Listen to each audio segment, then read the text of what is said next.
Hello everyone, welcome back again to Vinay Marg. हम लोगों ने एईडीओ का जो प्रीवियस क्वेश्चन था, मतलब जो कैंसिल हुआ था पेपर, उसके दो पेपर को कर रहे हैं ऑब्वियसली। तो आपको पता है कि पार्ट 1 मैंने ज्योग्राफी और फिर जो है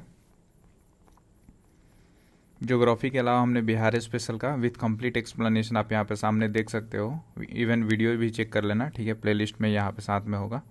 एंड हिस्ट्री ऑलरेडी हम लोग इसको कंप्लीट एक्सप्लेनेशन विथ ट्रिक्स, जितने भी चीज़ें पॉसिबल हो सकती है हमने वो सब सारे ट्राई किया और सब समझाने की कोशिश किया, ठीक है। इस वीडियो में हम आगे देखेंगे कि लास्ट का जो पॉलिटी बच गया था हमारा, साइंस का बच गया था। एंड देन फर्दर एक और टॉपिक है इकोनॉमी, तो इकोनॉमी के क्वेश्चन को भी डिस्कस करेंगे, ठीक है।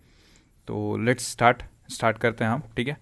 और आपको जो भी प्रॉब्लम हो इवन बीपीएससी प्रिपरेशन में रिलेटेड टू स्पेशली प्री, अगर प्री में आप कहीं भी रुक रहे हो तो आप मुझे बताना, क्योंकि इनिशियल स्टेज में मैं भी ऐसा ही था। एंड देन फर्दर कुछ इम्प्रूवमेंट किया और फिर जाके लगातार 2 बार प्री मैंने क्लियर किया है, ठीक है। तो इन केस यूनिट गाइडेंस या फिर प्री में कोई दिक्कत हो रही है, याद नहीं हो रहा है, तो do comment below and I will guide you personally, okay.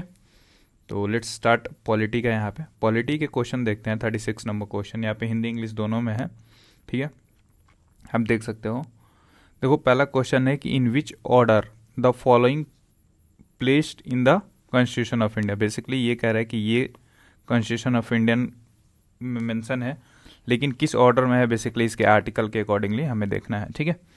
तो देखो right to freedom of religion, ये बेसिकली आर्टिकल 25 से 28 के बीच में है, ठीक है। तो आपको पता है। Now changes of state name, change of state name, state का नाम जो है वो कौन से आर्टिकल में मेंशन है, बेसिकली ये है आर्टिकल 3 में। Imposition of president rule in A state, ये है आर्टिकल 356 में।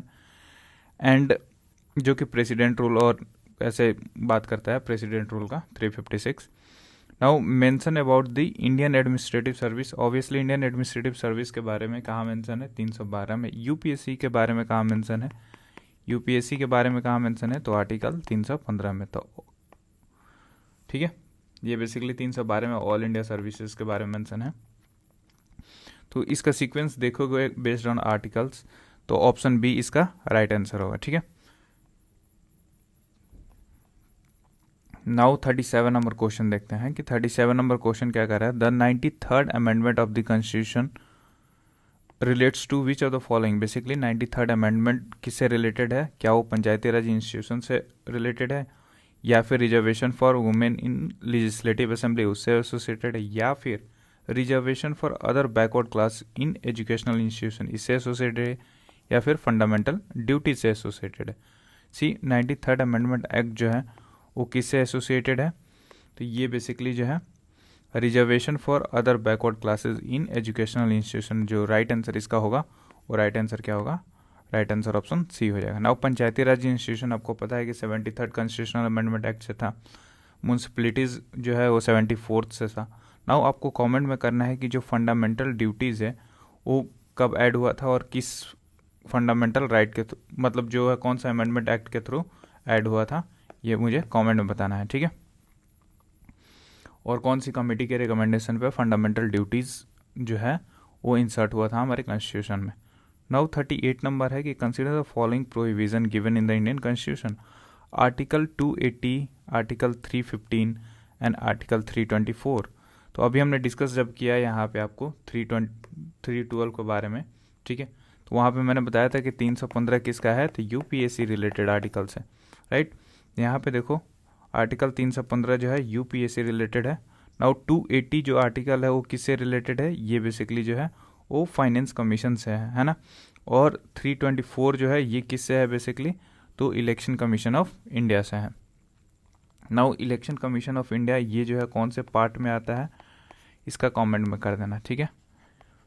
ऐसे क्वेश्चन इसलिए पूछता हूँ कि ये फर्दर क्वेश्चन आ सकता है, तो डू लेट मी नो, ताकि एक्टिव पार्टिसिपेशन भी रहे, मुझे भी बनाने में थोड़ा सा इंटरेस्ट आए कि सामने वाला पार्टिसिपेट कर रहा है, तो I will make video regularly, okay. तो इसका एक ही स्टेटमेंट करेक्ट है, तो इसलिए राइट आंसर ऑप्शन जो है ओनली पूछा है यहाँ पे विच of the following is not correct. तो नॉट करेक्ट कौन सा है, पहला गलत है और तीसरा गलत है, तो only 1 and 3 is not correct, ठीक है।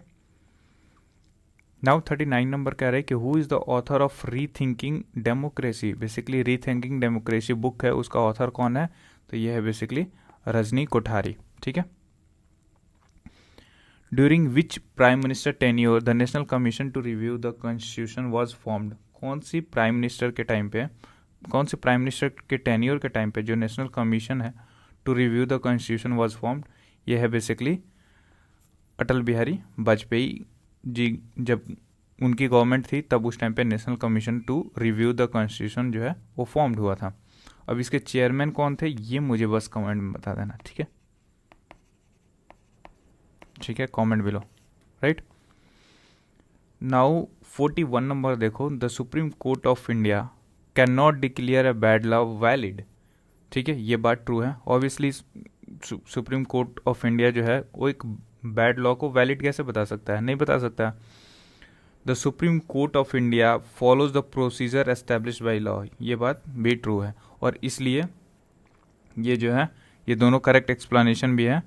ठीक है, तो राइट आंसर होगा। नाउ आपको देखो यहाँ पे प्रोसीजर एस्टेब्लिश बाई लॉ, ये जो है प्रोविजन कहाँ से लिया गया है, कौन सी कॉन्स्टिट्यूशन से, प्रोविजन बोरोड फ्रॉम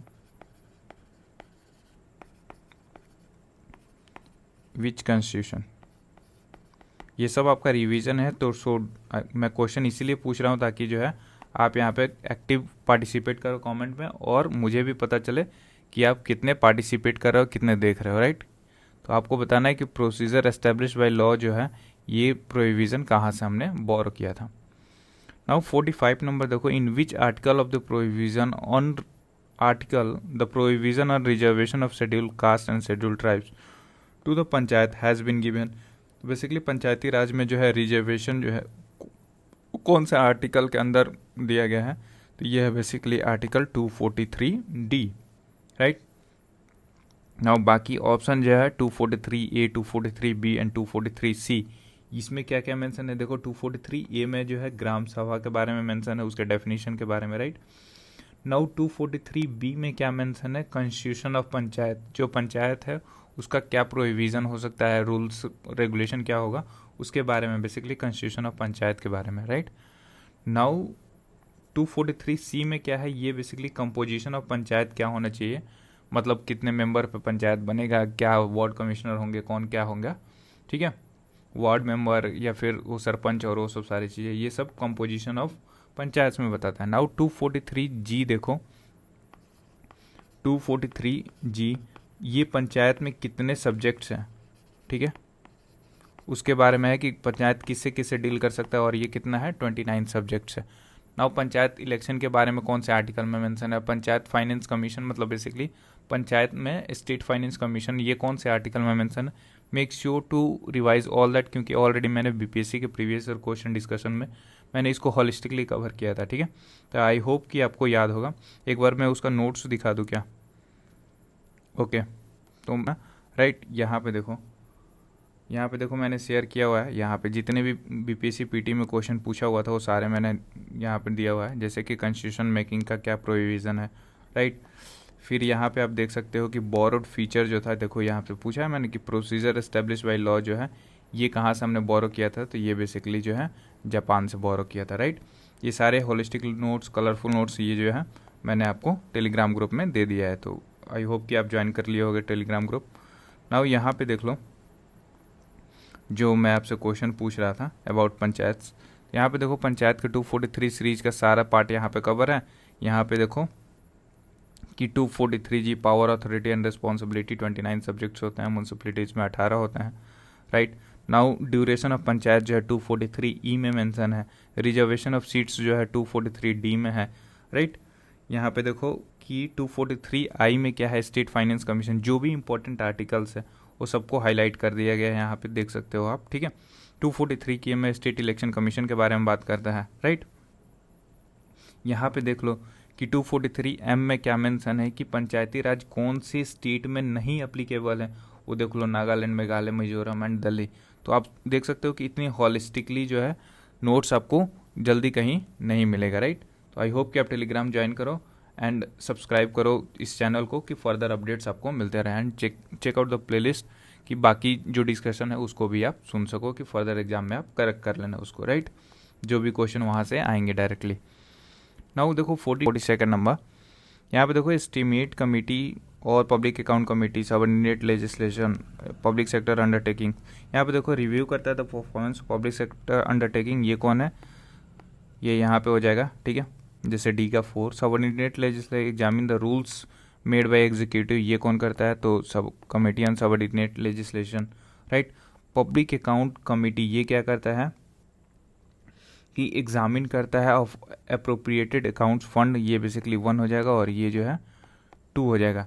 तो इसका राइट जो आंसर है ये क्या हो जाएगा, 2, 1, 3 एंड 4, जो कि ऑप्शन बी में है, ठीक है। यहाँ पे देखो कि एस्टीमेट कमेटी में 30 मेंबर होते हैं फ्रॉम लोकसभा, ओनली लोकसभा सिर्फ मेंबर होते हैं, ये लार्जेस्ट कमेटी है, ठीक है।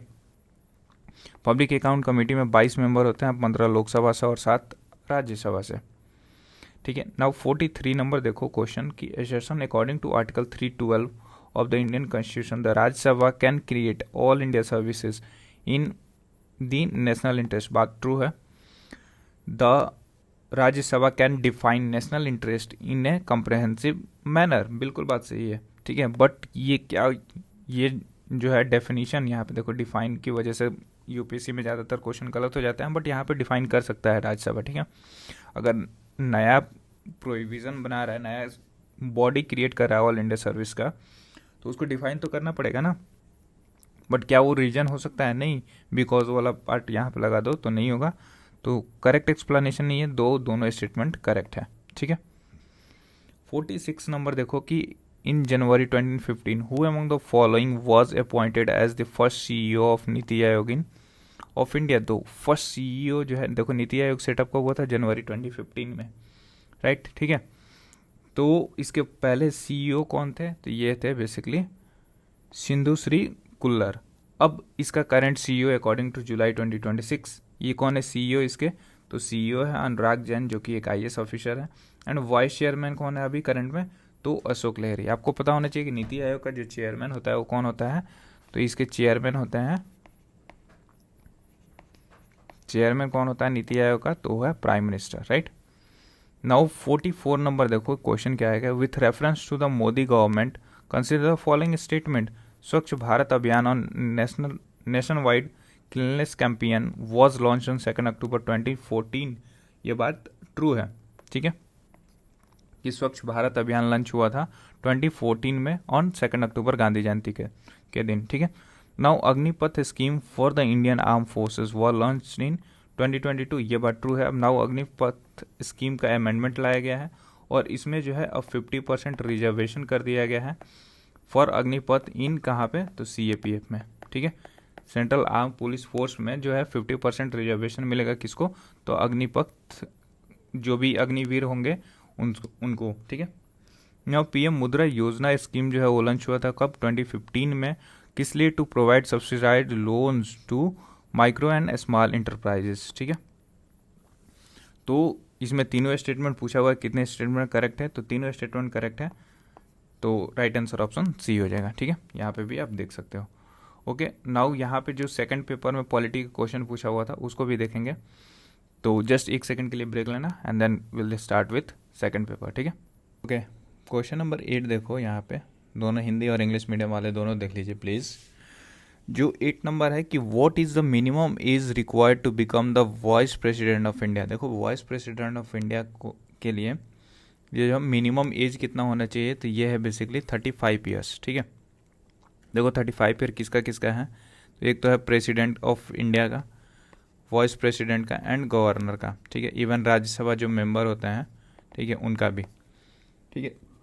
जो लोकसभा मेंबर होते हैं उनका 25 ठीक है। इवन जो स्टेट लेजिस्लेटिव असेंबली जो एमएलए एमपी दोनों का होता है,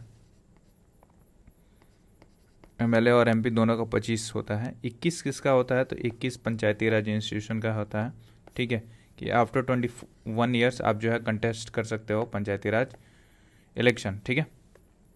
नाउ 18 ईयर के बाद से आप वोट कर सकते हो, आपको पता है ये, ठीक है। मुझे लगता है कि शायद ये राज्यसभा मेंबर का ना, जो राज्यसभा के एमपी होते हैं उनका जो है ये 30 होता है, ठीक है।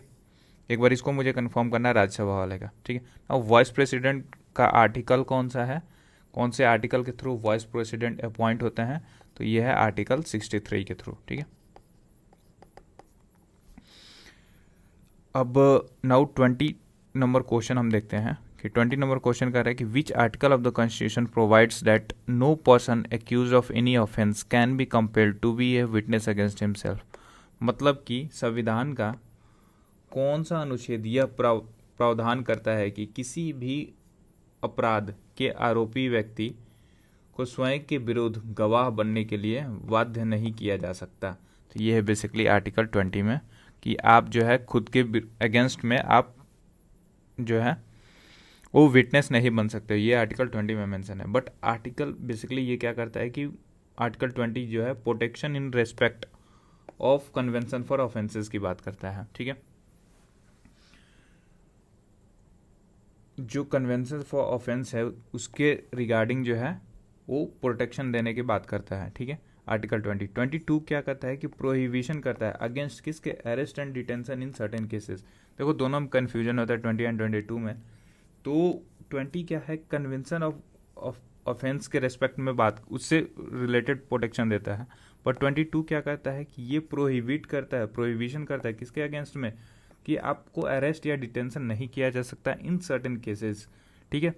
21 क्या करता है, protection of life and personal liberty. 23 क्या है, prohibition of trafficking in human being and force labour. देखो फोर्स लेबर 23 ऐसे याद करना है, याद करने का तरीका, 23 साल का आदमी है, इसको क्या किया जा रहा है, फोर्स लेबर कराया जा रहा है, ठीक है, या इसका ट्रैफिकिंग किया जा रहा है, ठीक है। और वही जब बात 24 की है तो यहाँ पे चाइल्ड लेबर की बात आ जाए। कैसे याद रखोगे, 2 से 4 साल के बच्चे को चाइल्ड लेबर कराया जा रहा है, ठीक है। तो फोर्स लेबर या फिर ट्रैफिकिंग ऑफ ह्यूमन ये आर्टिकल 23 में है, और चाइल्ड लेबर किस में है, तो ये है बेसिकली आर्टिकल 24 में चाइल्ड लेबर है, ठीक है। नाउ 33 नंबर क्वेश्चन देखो कि which article of the constitution provides that all proceeding in the Supreme Court and in every High Court shall be in English language। ये कौन से आर्टिकल में कहा गया है कि जो भी प्रोसीडिंग्स होगा सुप्रीम कोर्ट का या फिर हाई कोर्ट का, ये किस में होगा, इंग्लिश लैंग्वेज में होगा। ये बेसिकली आर्टिकल 348 के तहत बोला गया है, ठीक है। 348 में ये मेंशन है कि जो भी प्रोसीडिंग्स होगी सुप्रीम कोर्ट की एंड हाई कोर्ट की वो सारे इंग्लिश लैंग्वेज में होगी। नाउ जो रेस्ट आर्टिकल है 350 एंड 345, ये क्या है कि 350 जो है ये बात करता है कि languages used in representation for redress of grievances, okay, ठीक है। यहाँ पे 345 में क्या होता है, ऑफिशियल लैंग्वेजेस ऑफ स्टेट की बात करता है कि स्टेट का ऑफिशियल लैंग्वेज क्या होगा। Now tell me one thing कि इसके तहत जो है बिहार का स्टेट लैंग्वेज क्या है, तो बिहार का स्टेट लैंग्वेज पहला है हिंदी और दूसरा जो है वो कौन सा है, उर्दू, राइट। उर्दू को बिहार का सेकंड लैंग्वेज किस ईयर में बनाया गया था, do let me know in the comment section, ठीक है। नाउ जो है 343 ये official language of the union क्या होगा, ये बात करता है article 243।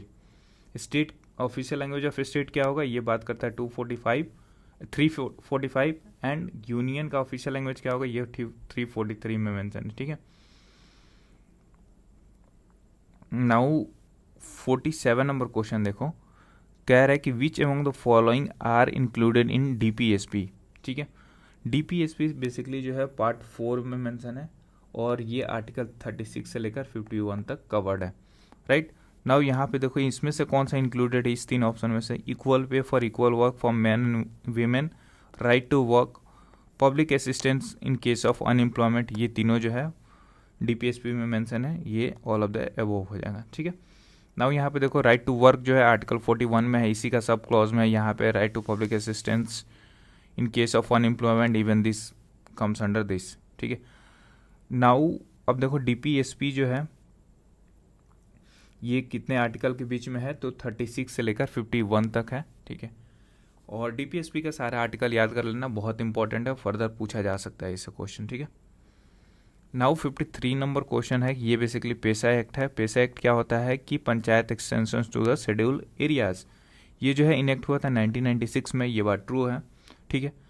It accords statutory status to Gram Sabha in schedule 5 areas, यहाँ पे देखना शेड्यूल 5 वाले, तो ये बात ट्रू है।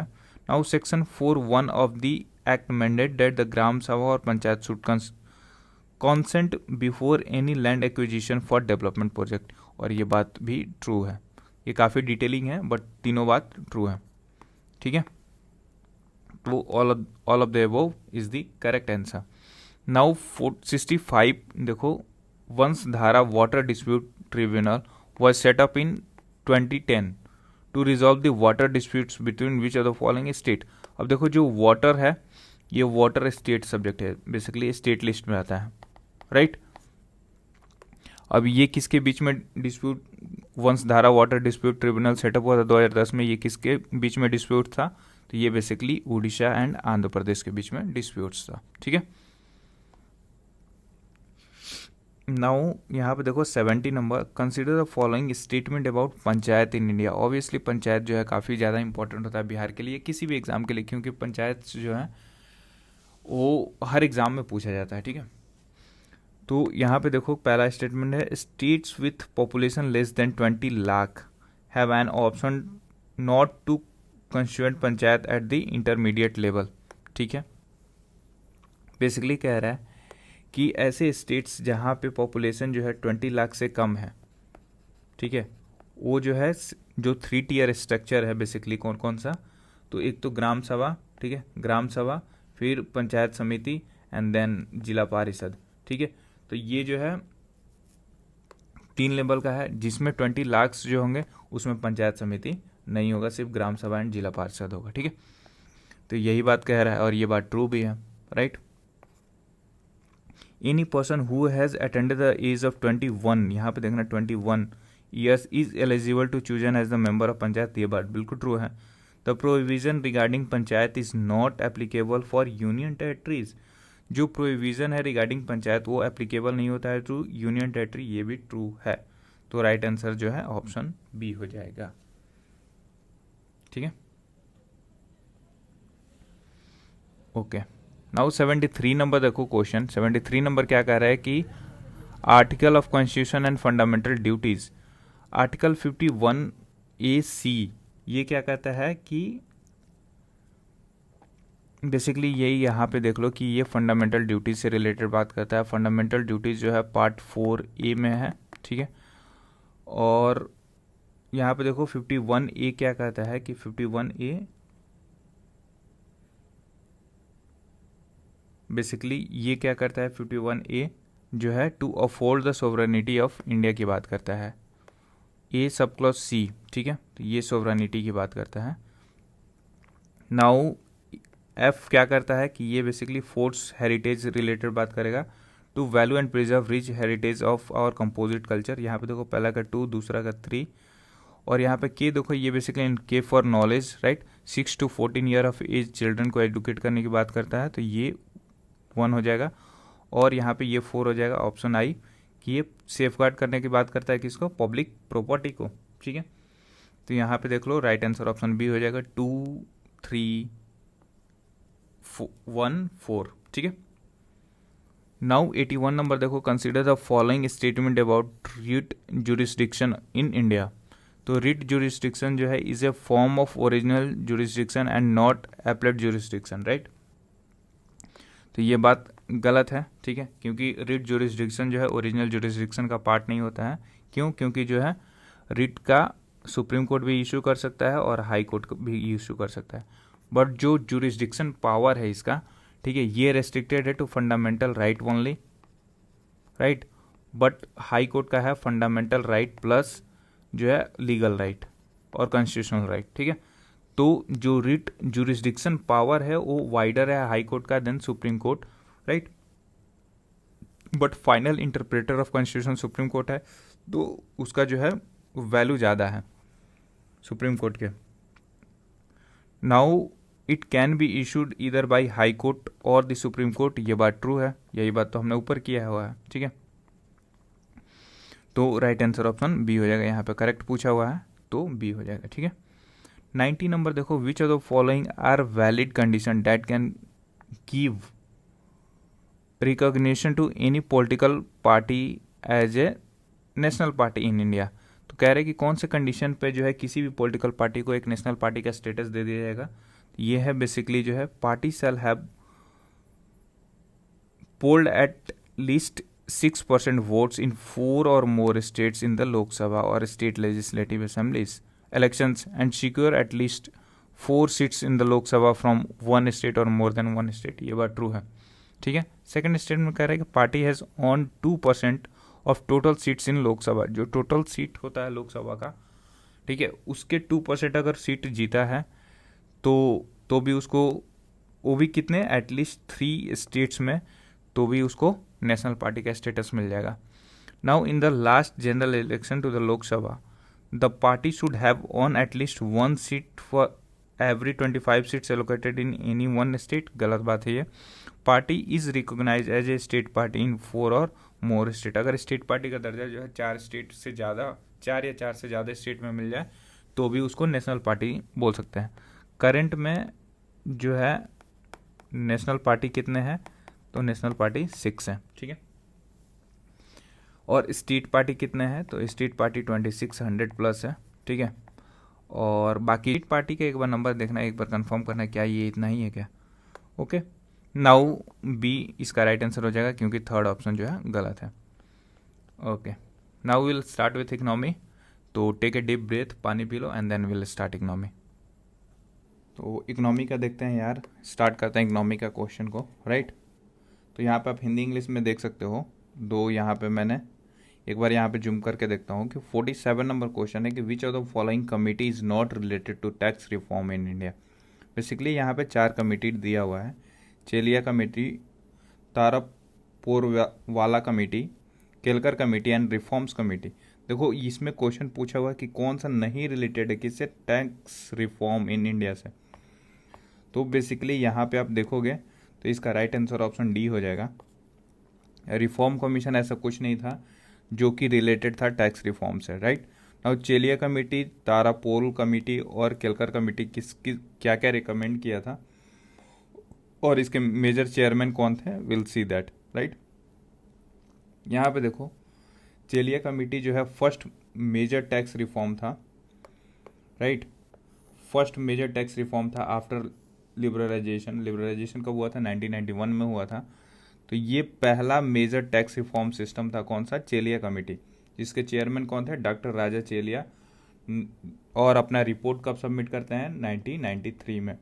1991 में चेलिया कमेटी सेटअप हुआ था, 1993 में अपना रिपोर्ट सबमिट करते हैं, ठीक है. ये पहला टैक्स रिफॉर्म था आफ्टर लिबरलाइजेशन जो कि 1991 में हुआ था, ठीक है. एलपीजी रिफॉर्म बोलते हैं ना वो. नाउ सी तारापुरवाला कमेटी जो है, ये जो है क्या रिकमेंड करता है, बेसिकली डायरेक्ट टैक्स रिलेटेड से ये कमेटी बैठी हुई थी. तो डायरेक्ट टैक्स रिलेटेड कमेटी कौन थी, Tarapurwala committee, right. Now Kelkar committee, ये जो है कौन है, डॉक्टर विजय कलकर, जो कि 2002 में ये कमेटी बैठी हुई थी, ठीक है. और ये इनका मेजर रिकमेंडेशन क्या था कि जीएसटी को इन्होंने, जीएसटी एज ए कंसेप्ट इन्होंने इंट्रोड्यूस किया था, ठीक है. तो ये तीनों जो है टैक्स रिफॉर्म कमेटी से रिलेटेड है. बट कौन सा रिफॉर्म कमीशन जो है वो नॉट रिलेटेड है to tax reform, right. Now 48 number देखो कि which of the following indicates that India is a fastest growing economy. तो यहाँ पे देखोगे तो policy reforms, obviously policy reforms होगा तो ऑब्वियसली वो थोड़ा सा ग्रोथ को सपोर्ट करेगा, राइट. डिजिटल ट्रांसफॉर्मेशन ये भी करता है. इंक्रीजिंग एफडीआई, यानी कि यहाँ पे तीनों जो है ये सपोर्ट करता है, इंडिकेट करता है कि इंडिया जो है फास्टेस्ट ग्रोइंग इकोनॉमी है, राइट. बट यहाँ पे देख लेते हैं जैसे कि पॉलिसी रिफॉर्म में हमने क्या लाया फॉर फास्टर ग्रोइंग, वो बेसिकली जो है जीएसटी रिफॉर्म लेकर आया. इंसॉल्वेंसी एंड बैंकरप्सी कोड को अडॉप्ट किया हमने, ठीक है. यहाँ पे पीएलआई इनिशिएटिव लाए, ठीक है, पब्लिक लिंक इनिशिएटिव्स, ठीक है. और लेबर रिफॉर्म लेकर आए, ईज ऑफ डूइंग बिजनेस लेकर आए. तो ये हम मेजर पॉलिसी रिफॉर्म्स लेकर आए जिससे कि हम जो है इंडिया को शो कर रहा था as a fastest growing economy. Now यहाँ पे डिजिटल टेक्नोलॉजी और उसमें क्या लेकर आए, तो यूपीआई सिस्टम लेकर आया, ई बेस्ड आधार सिस्टम आया, ठीक है. डिजिटल इंडिया मिशन आया, डायरेक्ट बेनिफिट ट्रांसफर आया, डिजी लॉकर आया for our storing our documents on the cloud, right. Now FDI increase हुआ. आपको पता है कि अभी एफडीआई कितना इंक्रीज हो क्या है, अब करंट स्टेटस के हिसाब से आप हमें बता दो कि FDI जो है इंडिया का 2026 में कितना है, ठीक है। नाउ 49 नंबर देखो, कह रहा है क्वेश्चन कि which of the following is not a driving factor for increase in the contribution of service sector in India. Basically जो सर्विस सेक्टर है इंडिया में, ठीक है, उसके कौन सा फैक्टर नहीं है उसको इंक्रीज करने के लिए, सर्विस सेक्टर में कंट्रीब्यूशन को इंक्रीज करने के लिए। तो देखो ग्लोबलाइजेशन एंड लिबरलाइजेशन जो 1991 में आया था, ठीक है, ये बेसिकली जो है ऑब्वियसली सर्विस सेक्टर को सपोर्ट कर रहा है, ठीक है। टेक्नोलॉजी एडवांसमेंट भी ऑब्वियसली सर्विस सेक्टर में टेक्नोलॉजी एडवांसमेंट करेंगे तो ये ऑलरेडी इसके कंट्रीब्यूशन को बढ़ाएगा ही, ठीक है। तो टेक्नोलॉजी एडवांसमेंट भी होगा। अर्बनाइजेशन में भी आप देखोगे कि सर्विस सेक्टर में जैसे अर्बनाइजेशन अगर बढ़ रहा है तो ये सर्विस सेक्टर को इम्प्रूव करेगा, ताकि जो भी डिमांड एंड सप्लाई है उसके गैप को फुलफिल करेगा, या फिर इंक्रीज भी होगा तो सर्विस सेक्टर इम्प्रूव होगा यहाँ से।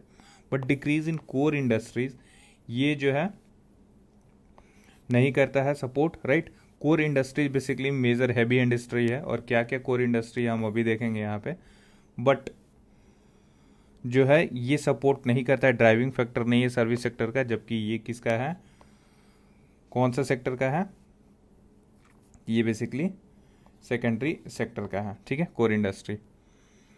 तो राइट आंसर इसका नॉट ड्राइविंग फैक्टर कौन सा हो जाएगा, ऑप्शन डी हो जाएगा, ओके।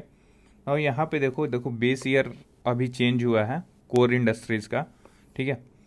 तो ये जो है अब चेंज होकर कितना हो गया, 22 से 23 हो गया। पहले 11 से 12 था, अब जो है चेंज होकर 22 से 23 हो गया।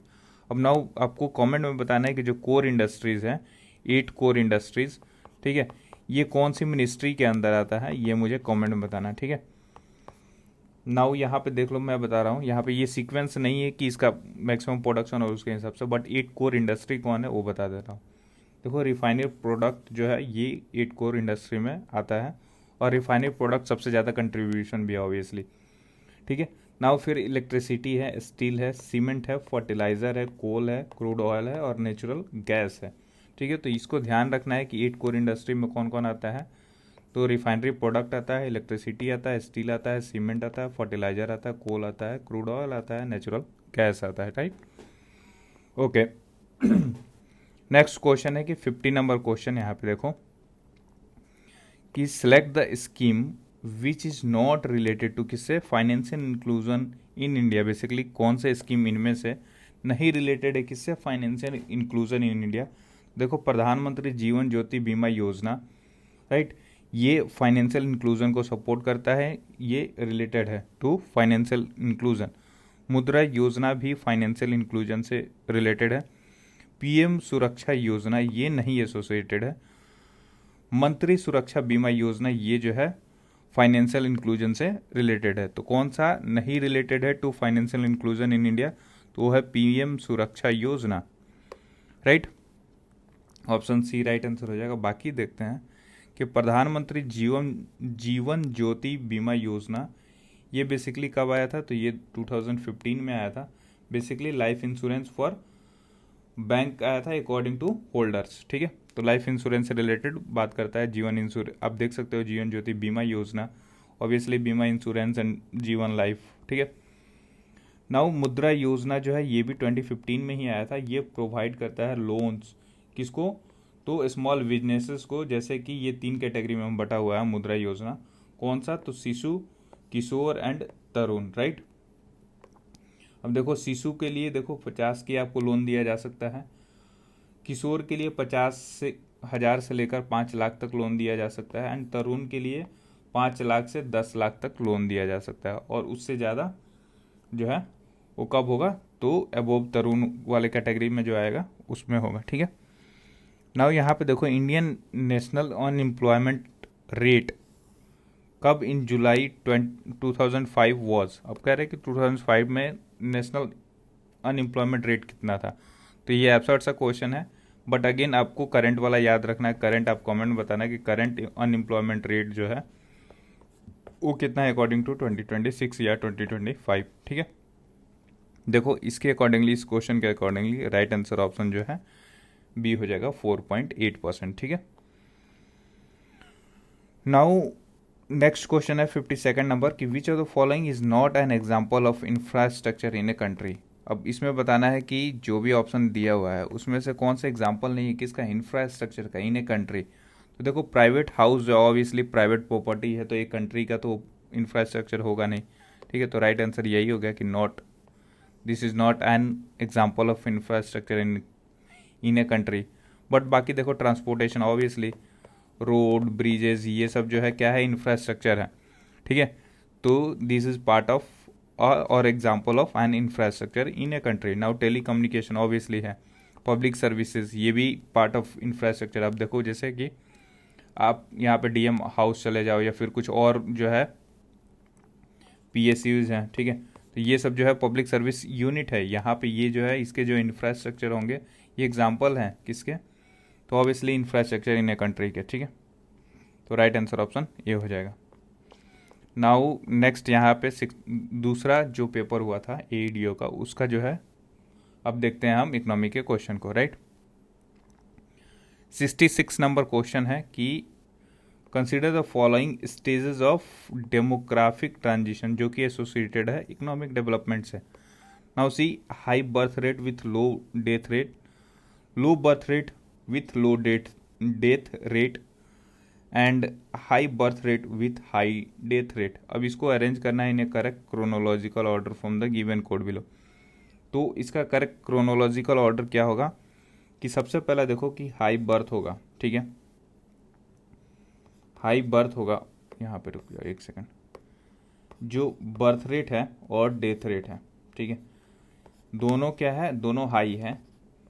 तो क्या हो रहा है कि इसकी प्रोडक्टिविटी सबसे ज़्यादा होगी, ठीक है, कि बैलेंस हो जाएगा। तो 3 सबसे पहले आ जाएगा, राइट। नाउ सेकंड नंबर देखो यहाँ पे high birth rate first number, यहाँ पे बर्थ रेट हाई है बट डेथ रेट जो है वो लो है, तो भी थोड़ा सा मीडियम सा यहाँ पे आपको प्रोडक्टिविटी देखने को मिलेगी। डेमोग्राफिक ट्रांजिशन जो है इकोनॉमिक डेवलपमेंट में कंट्रीब्यूशन इनका रहेगा। बट अगर लो बर्थ रेट है और लो डेथ रेट है तो ये मतलब कारण है कि बर्थ रेट हो ही नहीं रहा है, ठीक है, न्यू मेंबर्स जो हैं वो इंक्लूड नहीं हो रहे हैं in the population. But death rate जो है हमारा वो ओल्ड एज पॉपुलेशन बढ़ते जा रहा है, जो कि अभी जापान साउथ कोरिया और ये सब के एग्जांपल हैं, ठीक है, कि यहाँ पे बर्थ रेट घटा हुआ है और डेथ रेट जो है वो अभी भी यहाँ पे कम है। तो ये क्या होता है कि जब भी कोई एडवांस इकोनॉमी एडवांस कर जाती है तो धीरे धीरे जो है लोग वन चाइल्ड पॉलिसी अपनाते हैं एंड देन डिफरेंट डिफरेंट चीज़ें होती हैं। तो ऐसे चीज़ों में प्रोडक्टिविटी और इकोनॉमिक डेवलपमेंट धीरे धीरे कम हो जाता है, क्योंकि जो ओल्ड एज पॉपुलेशन है वो बढ़ता जाता है, रिटायरमेंट के बाद से काफ़ी सारे लोग हो जाएंगे, ठीक है। और जो मेजर इकोनॉमिक कंट्रीब्यूटर में है यंग एज पॉपुलेशन वो आ नहीं रहे हैं बिकॉज बर्थ रेट काफ़ी लो है। तो इसकी वजह से जो इकोनॉमिक डेवलपमेंट है थोड़ा सा स्लो हो जाता है। तो आप देख सकते हो इसी की वजह से जापान जो है 5th नंबर इकोनॉमी से घट गया था, ठीक है, इंडिया काफ़ी आगे चला गया था। नाउ अभी फिर से सीक्वेंस ऊपर चला गया है जापान का, बट वो अलग बात है। यहाँ पे जो सीक्वेंस होगा ऑप्शन बी होगा, ठीक है। नाउ 77 नंबर देखो क्वेश्चन कि ब्लैक रिवॉल्यूशन किससे एसोसिएटेड है, तो ब्लैक रेवोल्यूशन बेसिकली पेट्रोलियम से एसोसिएटेड है। ब्लू रिवॉल्यूशन किससे है, तो फिश से है। वाइट रिवॉल्यूशन किससे है, तो ये मिल्क से है। और ग्रीन रिवॉल्यूशन किससे है, तो फूड क्रॉप से। काफ़ी इजी क्वेश्चन था, राइट। इसका राइट आंसर ऑप्शन सी हो जाएगा, ठीक है। वाइट रिवॉल्यूशन का जो कंसेप्ट या फिर मिल्क से रिलेटेड जो था किसने दिया था, वर्गीस कुरियन ने दिया था, ठीक है।